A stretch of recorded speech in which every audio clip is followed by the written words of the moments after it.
Boker Tov Rabotai, on a démarré la période de Ben Hametzarim, période entre 17 Tammuz jusqu'à Tsh'a B'Av.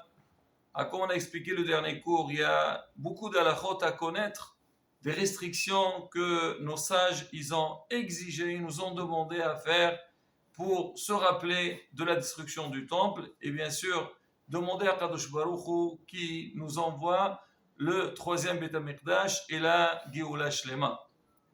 Mais Rabotai, des fois, pour avoir l'appétit de vouloir respecter ces règles, il faut comprendre l'importance donc de la période, l'importance du travail qu'on doit faire et savoir quel travail on a besoin de faire. C'est vrai que Haramim, ils nous ont donné des règles, comme on a dit, de deuil.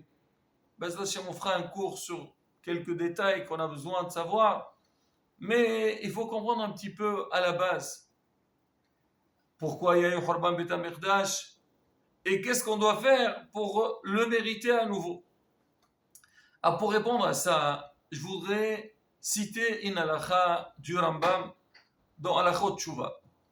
Le Rambam, il parle de Tshuva. Très bien, bientôt, donc Rosh Hashanah Kippour, on dit Tammuz, Zmane Teshuva, Mimashmishim Muvaim.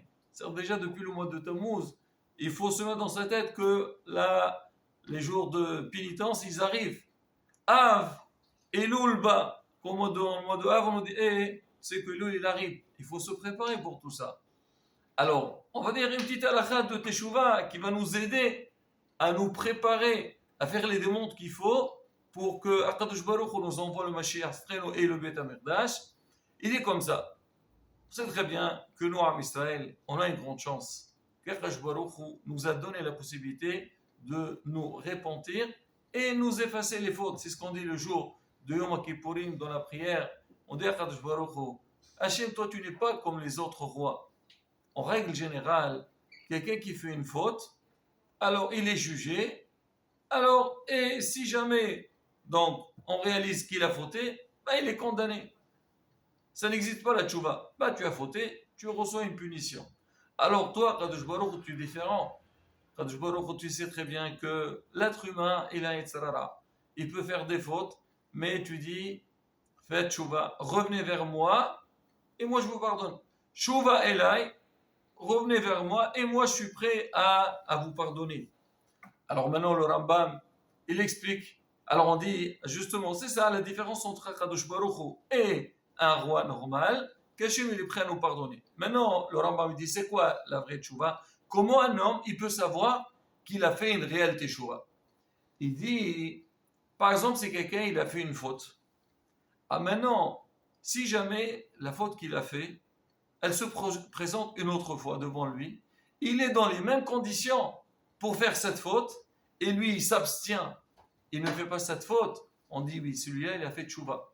Je vous redonne un exemple simple, et chacun, il va essayer de faire ses déductions par rapport à ça. Par exemple, on va dire quelqu'un qui est très gourmand. Il passe devant un snack ou un restaurant pas cachère, il sent une odeur, il voit de la nourriture que vraiment qui l'intéresse beaucoup, et il a mangé. Alors, il a fauté, il a fait une faute. Très bien.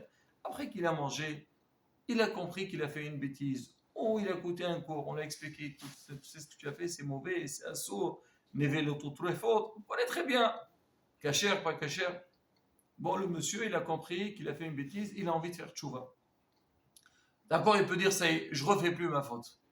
Mais on dit quand est-ce que l'homme, il peut se dire, j'ai fait une réelle tchouva, c'est au moment qu'il va être dans les mêmes conditions d'avant. Par exemple, on a pris le cas du restaurant, il passe à côté, il sent une bonne odeur, il a faim, il a envie de manger, il a l'argent pour payer, et malgré tout, il dit non, je ne mange pas parce que je n'ai pas le droit de manger. Alors maintenant que tu as montré, tu étais dans les mêmes conditions et tu n'as pas fauté, ça montre que tu as fait tchouva et tu es intéressé de revenir vers Kadosh Baruch et ne plus refaire ta faute. Ça, c'est la bataille dans le niveau de la tchouva. Le Rambam il donne beaucoup d'exemples, mais chacun il peut le déduire par rapport donc à sa vie privée, sa vie personnelle. Maintenant, concernant Khorban Bet HaMikdash, pourquoi on a perdu le Bet HaMikdash? Alors, on sait que on a perdu deux. Le premier Bet HaMikdash a été détruit Parce qu'en Israël, ils ont fait les fautes les plus graves. Avodah Zara, Giloy Arayot et Shfichut Damim. Donc les fautes les plus graves, ils ont fait. Et on dit aussi, le Nabi dit Al-Azam et Torati. Ils ont délaissé l'étude de la Torah. Il a vu qu'il n'y a plus de chance à Am Israël et ils ne méritent pas le temple. Normalement, il devait les punir. Il a dit, moi, je ne veux pas toucher Am Israël. Alors, il a détruit le Beth HaMikdash. D'accord. Le deuxième, il a été détruit à cause de Sinat Hinam. Il y avait malheureusement la haine gratuite dans le Am Israël. On connaît tous ces histoires, Khamsa ou Bar Khamsa. Et les gens, c'était une histoire. Mais entre les gens, il y avait ce problème-là, la haine gratuite.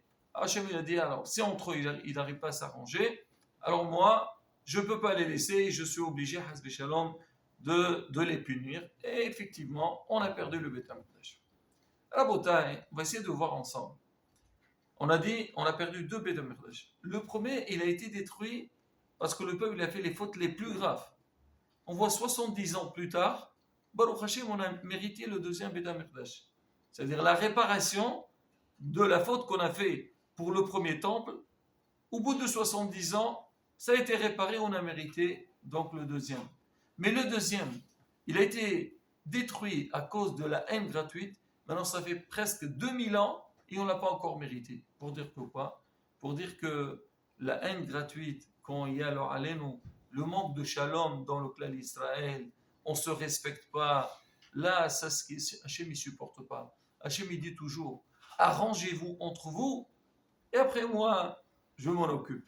Ça veut dire que quoi? Que c'est très important de travailler sur ce là de Ahavat Hinam, l'amour de son prochain. Et c'est ça le travail qu'on doit faire. Bien sûr qu'il faut étudier la Torah, faire attention aux mitzvot, mais il faut savoir pendant cette période, et on le sent malheureusement, on est dans un monde, il y a tellement de haine, il y a tellement partout, hein. On le voit avant, on entend que, mais partout dans le monde, il y a ce genre de problème, on a besoin de faire un gros travail. Maintenant, pour faire ce travail, on a besoin aussi d'être aidé. Comment faire? Il faut avoir des éléments. C'est exactement le cas. Des fois, on voit des parents, ils voient leurs enfants, ils ont fait une faute, ils ont fait une bêtise. Alors, ils commencent à leur crier. Les enfants, d'accord, peut-être au début, ils ne savent pas, ou même s'ils savent, ils entendent les parents, ils ne sont pas contents. Ils disent, ah, il faut qu'on change, il faut qu'on fasse un effort. Mais si les parents ne donnent pas les moyens aux enfants de leur dire de quelle manière travailler, comment il faut faire, quel chemin prendre, l'enfant, qu'est-ce qu'il ne sait pas, il va continuer à faire la même chose. Même qu'avant, il ne savait pas que c'était mauvais, maintenant il sait que c'est mauvais, il va quand même faire. Donc on a besoin de donner des éléments. C'est pareil aussi. C'est vrai qu'on dit qu'il faut éviter le Lashon Hara, l'amour de son prochain, alors il faut travailler dessus. Comment?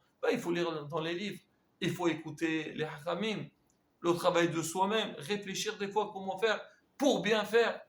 Mais Rabotai, des fois on a besoin d'avoir, comme on dit, des échantillons, des exemples de la vie à travers ce qu'on va voir, alors ça va nous aider de bien faire. C'est ce qu'on dit toujours.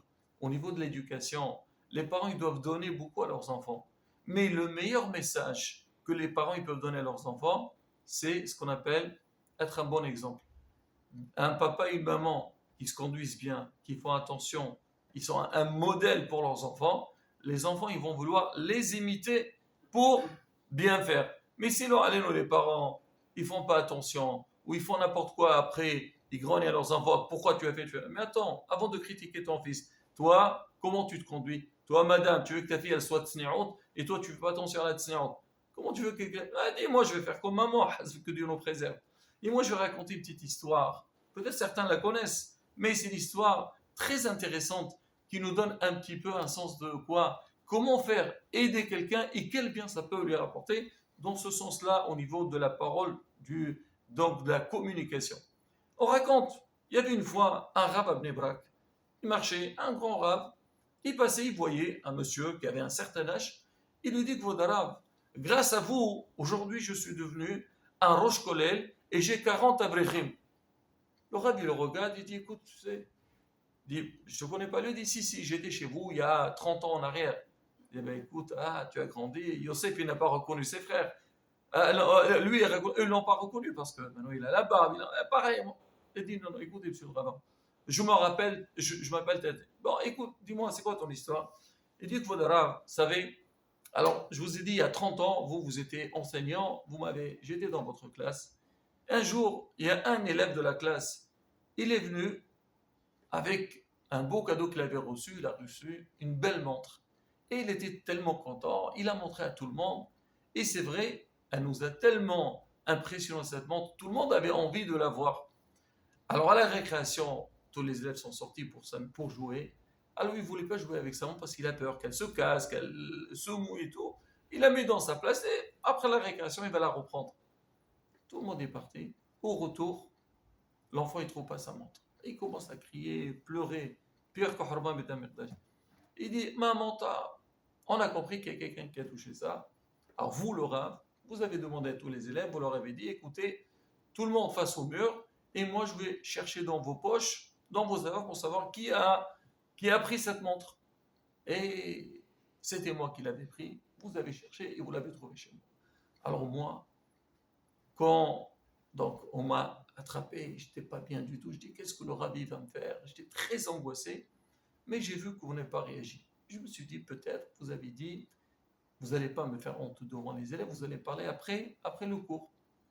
1 heure, on a fini le cours, on est parti manger, vous m'avez rien dit. Je dis, bon, peut-être le Rav, il ne veut pas parler maintenant, peut-être il est un peu contrarié, il se calme toujours, fais attention, quand on est contrarié, il ne faut pas s'énerver, on est énervé, on se calme, après on agit. Et vous, peut-être vous allez faire la même chose. Vous ne m'avez pas parlé, l'après-midi est passé, vous n'avez pas parlé. Et je me suis dit, peut-être demain matin, quand je vais venir, avant de commencer le cours, vous allez me parler, vous allez voir si moi je viens vers vous ou pas. Et je vois le lendemain rien. Et les jours ils passent, vous n'avez pas du tout parlé. Ça m'a tellement touché, j'ai dit, moi j'ai envie de devenir comme vous. Quelqu'un, comment il a su donc passer un message, garder le silence, ne pas faire honte. Un enfant, d'accord, j'ai fait une bêtise, après tout je suis un enfant, et j'ai compris ma faute. Et ça m'a donné une ambition de continuer d'étudier, et Baruch Hashem, j'ai étudié, et voilà, aujourd'hui, je suis Rosh Kolel, j'ai 40 abrichim. Et voilà, Rab, maintenant, je me dénonce. Alors, Rab, il dit, sache-le, cher élève, si c'est pas toi qui m'as dit que c'est toi qui as volé, je l'aurais jamais su. Comment on l'a vu? C'est vous qui avez cherché la montre. Il dit, oui, c'est vrai, j'ai cherché. Mais moi, au moment que je suis parti chercher la montre chez les élèves, j'ai pas voulu voir c'est qui a volé. J'ai fermé mes yeux et j'ai commencé à chercher, passer l'un après l'autre. D'accord, je devais trouver la montre, mais je voulais pas avoir une mauvaise pensée sur celui qui a volé. J'ai dit, il a fait une faute, peut-être, son Israël était grand, mais j'ai dit, je voulais le mettre un petit peu, le calmer, ne pas lui faire honte devant les autres. Et jusqu'à maintenant, je ne sais pas, c'est toi qui viens de me dire que c'est toi qui as volé, et donc tu étais dévoilé. Alors tu étais impressionné, dit comment on ça la force. Maintenant, je vous impressionne, c'est-à-dire je vous estime encore plus qu'avant. Tu la connais l'histoire ou pas? Non. Alors, on dit justement, ça la force c'est quoi? L'homme il doit chercher, on nous dit ne fais pas la shonara, ne fais pas honte. Mais des fois, hein, il y a des manières, on sait, des fois on dit je ne veux pas faire de la shonara, mais je fais des fois des réactions ou des grimaces ou certaines choses qui peuvent vraiment des fois vexer, gêner l'autre plus que les paroles. Et c'est ça la force qu'on a besoin de faire aujourd'hui. Cette période, on attend la construction de Beit HaMikdash. Hachim attend des efforts personnels de chacun. Bezrat Hashem, qu'on s'efforce, on fait le nécessaire sur le travail de soi-même. Et bien sûr aussi, mitzvot, marsim tovim, comme on dit aussi, sentir la grande douleur de la destruction du temple. Niski Rabbi Ameno, les Goulash Lema, Amen, Kini Rason.